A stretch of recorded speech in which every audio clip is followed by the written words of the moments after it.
Hello दोस्तों, जय माता दी। आज हम आप लोगों को एक प्यारा सा देवी जी का गीत सुनाने जा रहे हैं। आप लोग सुने, देवी जी का गीत बहुत ही सुंदर है, बहुत ही प्यारा है। तो चलिए मैं सुनाती हूँ, आप लोग सुनिए।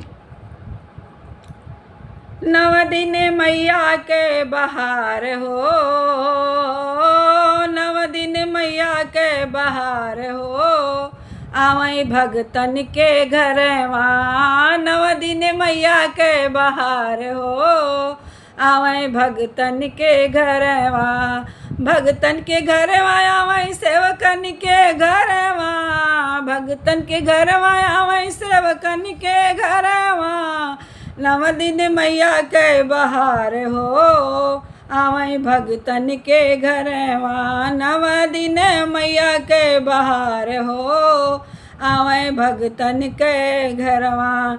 के मोरी मैया के चरण पखारे, के मोरी मैया के चरनिया पखारे, के मोरी मैया के चरनिया पखारे। के करे मैया के सिंगार हो, आवई भगतन के घरवा। के करे मैया के सिंगार हो, आवई भगतन के घरवा। नव दिन मैया के बहार हो, आवई भगतन के अंगना। नव दिन मैया के बहार हो, आवई भगतन के घरवा। राजा मैया के चरनिया पखारे, राजा मैया के चरनिया पखारे। रानी करे मैया के सिंगार हो, आवई भगतन के घरवा। रानी करे मैया के सिंगार हो, आवई भगतन के घरवा। नौ दिन मैया के बहार हो, आवई भगतन के घरवा। नव दिन मैया के बहार हो, आवई भगतन के घरवा। ध्यानु भगत मैया के मोरी मैया के भोजना करावे, के मोरी मैया के भोजना करावे। के मोरे मैया के भोजन करावे, के हो खियावे बीड़ा पान हो, मैया आवई मोरे आवई भगतन के घरवा। के हो खियावई बीड़ा पान हो, आवई भगतन के घरवा। के हो खियावई बीड़ा पान हो, आवई भगतन के घरवा। नव दिन मैया के बहार हो, आवई भगतन के घरवा। नव दिन मैया के बहार हो, आवई भगतन के घरवा। ध्यानु भगत माई के भोजना करावे, ध्यानु भगत माई के भोजना करावे।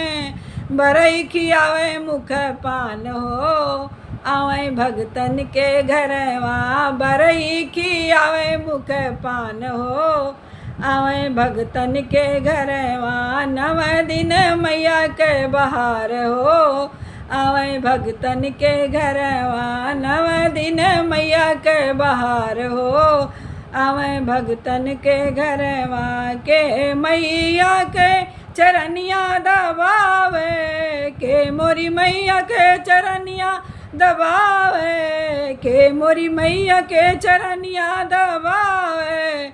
के चंवर डोलावे सारी राती हो, के चंवर डोलावे सारी रात हो, आवई भगतन के घरवा। के चंवर डोलावे सारी राती हो, आवई भगतन के घरवा। नव दिन मैया के बहार हो, आवई भगतन के घरवा। नव दिन मैया के बहार हो, आवई भगतन के घरवा। श्रीधर मैया के चरनिया दबावे, श्रीधर मैया के चरनिया दबावे। चंवर डोलावे सारी राती हो, आवई भगतन के घरवा। चंवर डोलावे सारी राती हो, आवई भगतन के घरवा। नव दिन मैया के बहार हो, आवई भगतन के घरवा। नव दिन मैया के बहार हो, आवई भगतन के घरवा। के मोरी मैया के आरती गावे, मोरी मैया के आरती गावे, के मोरी मैया के आरती उतारे, आरती उतारे ओ आरती गावे, आरती उतारे ओ आरती गावे, के पचरा सुनावे सारी राती हो, आवे भगतन के घरवा, के पचरा सुनावे सारी राती हो, आवे भगतन के घरवा।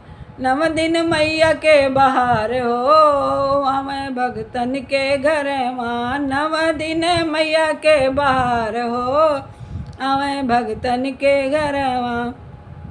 पंडित जी मैया के आरती उतारे, पंडित जी मैया के आरती उतारे, पंडित जी मैया के आरती उतारे, भगत पचरा सुनावे सारी राती हो, आवे भगतन के घरवा, भगत पचरा सुनावे सारी राती हो, आवे भगतन के घरवा। नव दिन मैया के बहार हो, आवे भगतन के घरवा, नव दिन मैया के बहार हो, आवे भगतन के घरवा। के मोरी मैया के मोरी मैया के करत गुणगान हो, के मोरी मैया के करे गुणगान हो, के मोरी मैया के करे गुणगान हो, के करे जय जयकार हो, आवे भगतन के घरवा, के करे मैया के जयकार हो, आवे भगतन के घरवा। नव दिन मैया के बहार हो, आवे भगतन के घरवा, नव दिन मैया के बहार हो, आवे भगतन के घरवा। शैल कुमारी करे मैया के बखान हो, शैल कुमारी करे मैया के गुणगान हो, शैल कुमारी करे मैया के बखान हो, शैल कुमारी करे मैया के गुणगान हो, दुनिया करे जय जयकार हो, आवे भगतन के घरवा, दुनिया करे जय जयकार हो, आवे भगतन के घरवा। नव दिन मैया के बहार हो, आवे भगतन के घरवा, नव दिन मैया के बहार हो, आवे भगतन के घरवा।